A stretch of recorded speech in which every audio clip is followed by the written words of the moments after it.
Je me souviens quand on avait fait appel à moi pour générer des NFT, j'avais créé un petit moteur qui permettait de générer différents personnages en combinant armure, casque, armes, avec des paramètres de niveau de rareté. C'était un projet sur lequel il fallait aller vite, donc même si les graphistes de l'équipe travaillaient vite et bien pour créer les armures, les casques, etc., on était un peu pressé par l'équipe marketing, il fallait en faire toujours plus. Et on a fini pour ajouter des armes aux personnages. Vous voyez qu'ici, ils ont des épées ou des armes à feu ou des marteaux. Pour gagner du temps, on a fini par acheter des assets 3D créés par d'autres gens sur des plateformes comme ArtStation. Par exemple, ici, vous avez 100 modèles d'épées à 5 €. Bref, sur des projets 3D, on passe de plus en plus par l'achat d'assets 3D plutôt que de les recréer par son équipe à chaque fois. On en trouve aussi sur le Unity Store. Ici, on va trouver des armes de fantasy à 75 $. Ici, des armes de RPG à 100 $. Et c'est valable pour quasiment tous les assets de jeux vidéo. Ici, on a des gemmes, des cailloux magiques à 25 $. Pourquoi je vous montre ça? Parce qu'aujourd'hui, on va créer un pack d'assets 3D et on va le mettre en vente. Je vais vous montrer à quel point c'est maintenant facile, même pour quelqu'un qui n'y connaît rien en 3D, de proposer des assets à vendre au monde entier. Ok, donc nous aussi, on va contribuer au monde des assets 3D. Qu'est-ce qu'on va bien pouvoir générer comme pack? J'apprends que sur Steam, les jeux qui sont le plus vendus sont les RPG, les jeux de construction de bâtiments, les roguelikes, les jeux de stratégie et de simulation. On va partir sur des équipements basiques d'action RPG. On va commencer par une épée minimaliste en 3D. Ok, j'ai ma première épée, c'est pas mal du tout. Bien, maintenant que je peux générer une épée, il me suffit d'augmenter le batch count pour en générer 4 d'un coup. Voilà mes 4 épées. 1, 2, 3... 4. Alors il y en a qui sont meilleurs que d'autres, les deux premières sont excellentes, les deux suivantes sont pas terribles, donc il va falloir faire un tri à la fin. Et on va aller dans les extensions, activer le Dynamic Prompt, on redémarre l'interface. Et maintenant qu'on a les Dynamic Prompt activés, on va pouvoir faire quelque chose d'incroyable. On va pouvoir lui dire génère-moi soit une épée, soit un marteau, soit une hache, soit une lance. C'est parti. Vous voyez qu'il est en train de générer l'épée, le marteau, la hache et une espèce de lance épée bizarre, ok? C'est pas mal du tout.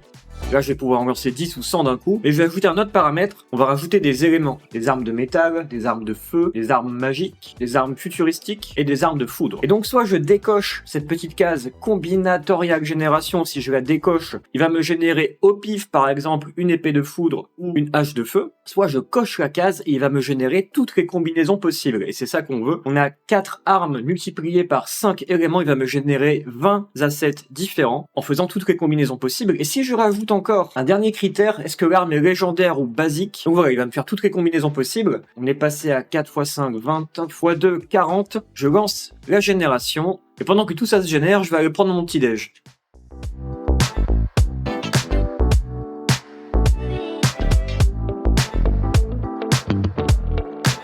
Alors, ça en est où? Bon, c'est pas mal du tout ça.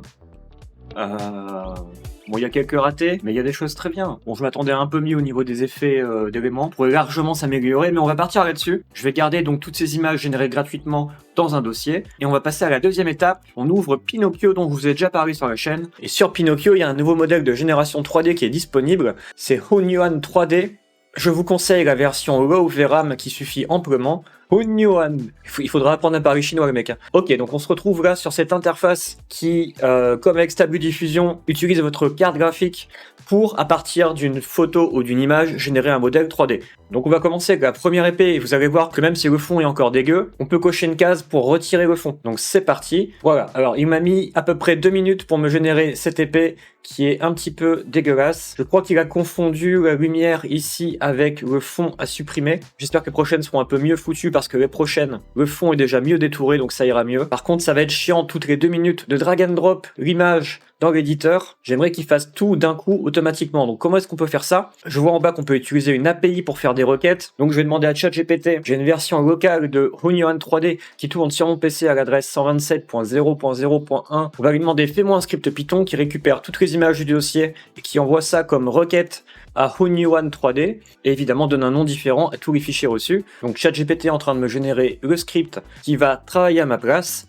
On va copier tout ça. Et dans ce dossier, je vais créer un nouveau fichier texte 3dgen.py pour Python. Et ensuite, on va lancer ce script en ouvrant un terminal et en lui disant Python 3dgen.py. Je vais juste supprimer les images avec un fond pourri. Je vais juste le faire avec 2 images pour commencer, pour tester. C'est parti, on lance le script. Erreur, le chemin d'accès est introuvable. Il m'a dit créer le dossier input image si ça n'existe pas. On va le créer, tac. Alors j'apprends que Hunyuan attend non pas un fichier image, mais une image encodée en base 64. Par conséquent, ChatGPT me fait une mise à jour du code Python. Bon, j'ai plus de crédit sur ChatGPT, donc je continue avec DeepSeek. Pendant que DeepSeek réfléchit, on va aller sur Twitter. On a Anis Ayarid de la chaîne Defend Intelligence qui s'amuse en ce moment à générer des vidéos de lui, qui prend des vacances. Ok, DeepSeek est en train de bugger comme un con. Allez, pour finir, on va demander à Windsurf de corriger tout ça. Ok, je vois que mon script là a réussi à envoyer à l'interface en dessous, c'est-à-dire à Yunyuan. Ah, c'est terrible de devoir improviser du chinois. Donc vous voyez que ce chargement qui est en train de se faire, ce n'est pas moi qui ai déposé mon fichier image dans l'interface web ici, c'est le script Python qui a été lui-même pioché dans le dossier image, la première image, et qui maintenant est en train d'en générer la texture. Donc j'ai encore des petits bugs que je demande à Windsurf de me corriger. Qu'est-ce qui vient de me marquer? Modèle 3D sauvegardé, on va voir ça. Il me l'a sauvegardé pas dans le bon dossier, mais c'est pas grave. Alors peut-être que la texture est déjà dans le modèle. On va vérifier ça dans Blender, qui est un programme de 3D gratuit. Je vais importer mon épée générée, je ne vois pas de texture. Donc si on regarde l'interface, on voit que en fait ça nous générait depuis le début deux fichiers. Un fichier totalement neutre sans texture et un deuxième fichier textured mesh, c'est l'objet 3D avec sa texture. Donc c'est celui-ci qu'on veut récupérer, on enregistre et on relance le script. Attends des fichiers texturés, attends des fichiers texturés, attends des fichiers texturés.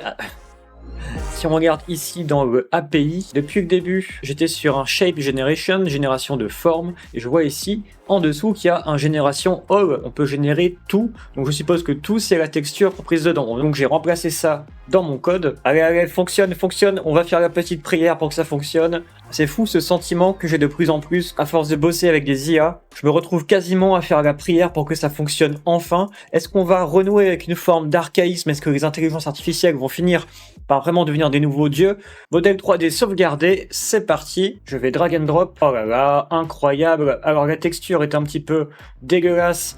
Quand on regarde en HD comme ça, on pourrait se dire qui voudrait acheter ça? Bah, la réponse est toujours une niche. Parce que quand vous avez des jeux comme Age of Empires avec vue de dessus, on n'a pas besoin d'avoir beaucoup de détails sur les épées, on n'a pas besoin que le travail soit parfaitement sharp, parfaitement ciselé. Non, vraiment, cette épée, elle fait le taf pour des tout petits jeux ou même pour des jeux smartphone. Par contre, pourquoi est-ce qu'il m'a généré un seul objet 3D? Moi, ce que je voulais à la base, c'est qu'il m'en génère 40. C'est parti, on va voir si on peut générer tout le dossier d'un coup avec deux images et s'il réussit avec deux images, il pourra réussir avec 200. Je sais pas si vous vous rendez compte, ça veut dire que tous les mecs qui ont des PC gamer, si vous avez un PC gamer avec une bonne carte graphique, vous pouvez utiliser votre PC gamer déjà pour miner du Bitcoin, mais aussi maintenant pour miner des assets 3D, aussi maintenant pour générer des objets que d'autres personnes qui peuvent se le permettre, qui en ont les moyens et la nécessité, vont acheter dans l'urgence pour gagner du temps. Donc pendant que la génération se termine, je vais vous montrer moi ce que j'ai déjà acheté en tant que développeur de jeux vidéo indépendant. Ça c'est mon compte sur Unity. Vous voyez ici qu'il y a une centaine d'objets que j'ai achetés. Alors il y en a qui étaient gratuits, il y en a que j'ai acheté, mais il y a un total de 329 items que je me suis procuré, soit gratuits, soit payants. Et si moi, petit développeur de jeux indépendant, j'ai tendance à acheter beaucoup trop d'assets, beaucoup plus qu'il ne m'en faut pour mes prototypes dont la plupart ne sont jamais sortis commercialement, vous n'imaginez pas ce qu'achètent les entreprises, parce qu'une entreprise préfère défiscaliser du fric en achetant des assets plutôt que de payer des impôts. Et des entreprises de jeux vidéo smartphone, c'est ce qu'il y a de plus nombreux sur le marché. Bref, j'ai ma deuxième épée qui est prête, je vais pouvoir lui donner les 36 images restantes. Si vous regardez un peu dans l'interface, vous voyez qu'il y a des options avancées. Vous pouvez augmenter le nombre d'inférences pour augmenter la qualité de l'objet. Précisément ici, le nombre d'étapes que je passe de 30 à 40. Ma résolution que je passe à 512. C'est parti, mon script est prêt. Je vais lancer la génération de 36 armes supplémentaires avec une qualité un peu meilleure cette fois. C'est parti pour probablement 30 minutes de génération. Alors, comment est-ce qu'on vend ça maintenant? On va sur le site de Unity, on se connecte, on se crée un compte, etc. On crée un nouveau package. On va nommer ça Basic and Legendary Weapons, catégorie 3D Props Weapons. Dans la description, je dis qu'il y a plus de 30 armes avec leur texture. Je précise que ce sont des fichiers GLB. Je précise qu'il y a des épées, des haches, des lances, des marteaux. Alors c'est marrant, il nous demande est-ce qu'on a utilisé l'intelligence artificielle pour créer ce pack. On va lui dire oui, j'ai utilisé un pipeline, texte to image et image to 3D. Ah, tiens, j'y pense, je pourrais peut-être utiliser ces images-là comme des icônes pour les armes dans des menus, ce genre de choses. Voilà, le package contient non seulement les fichiers 3D, mais aussi les images qui ont servi à le générer, qui pourront servir d'icônes. Pendant ce temps, j'ai déjà 4 fichiers 3D générés, celle-ci est très bien. Alors on dirait par contre qu'il y avait un petit peu en carton au niveau de la matière, mais ça c'est juste un paramètre à régler pour les développeurs, à quel point votre texture est métallique ou pas, c'est juste un potard à bouger, donc on va pas s'occuper de ça. Donc moi je vous conseille d'aller sur le Unity Store et de trier par exemple les armes en regardant qu'est-ce qui est le mieux noté. En général, ce qui est bien noté, vous pouvez multiplier par 5 ou 10 le nombre de ventes, c'est-à-dire que là, le mec qui a fait ce pack d'armes vendu 18 €, il a probablement fait entre 500 et 1000 ventes, c'est-à-dire entre 10 000 € et 20 000 €. Bref, c'est pour vous montrer le potentiel si vous avez envie de travailler dans cette niche-là et de proposer des assets. Moi, je vais m'arrêter là, je vais pas aller plus loin. Pourquoi? Parce que ma génération d'armes est encore en cours et parce qu'il faut que je monte cette vidéo pour vous montrer tout ça. De plus, ça demande encore pas mal de travail que de préparer des images comme ça qui vous montrent tout ce que vous allez obtenir d'un coup en appuyant sur un bouton pour acheter. Ici, le mec a mis ses armes en situation, c'est pas mal du tout. Moi, si je voudrais vraiment bien vendre ces armes, il faudrait que je les mette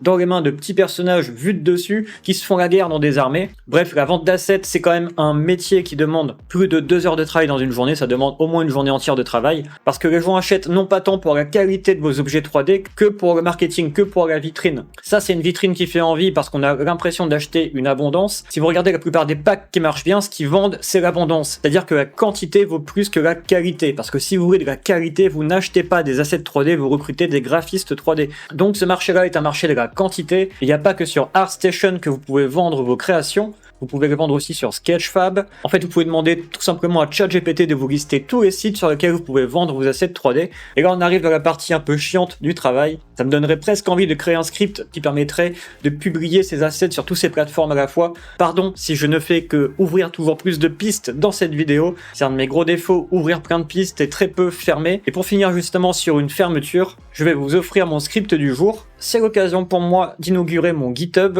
Je vous ai déjà parlé de GitHub, cette plateforme sur laquelle on peut aller piller littéralement le code source des autres. On peut piquer leur travail ou l'intégrer gratuitement à notre projet. Et bien vous allez pouvoir faire pareil avec mon script. Je vais choisir une licence MIT pour dire que grosso modo c'est libre et open source. Voilà, c'est une bonne habitude que j'ai envie de commencer à prendre sur cette chaîne. Vous partagez le code source de mes créations. Donc si vous voulez faire comme moi, vous avez qu'à installer les IA en question et vous approprier mon script pour générer une armée d'assets 3D à partir d'un dossier d'images. On jette un petit coup d'œil aux dernières armes générées. Donc ça c'est la première, pas mal. La deuxième, sympa. La troisième, niqué. Quatrième, sympa. Un marteau incroyable. Il est très stylé, celui-ci je l'aime beaucoup. Ça donne envie de le dropper dans un jeu, de l'équiper, de taper des mobs avec. Ici on a un autre marteau. Ah ouais, sur le marteau ça rend vraiment bien. Oh là là, un marteau de juge. Celui-ci est bizarre, j'aime pas.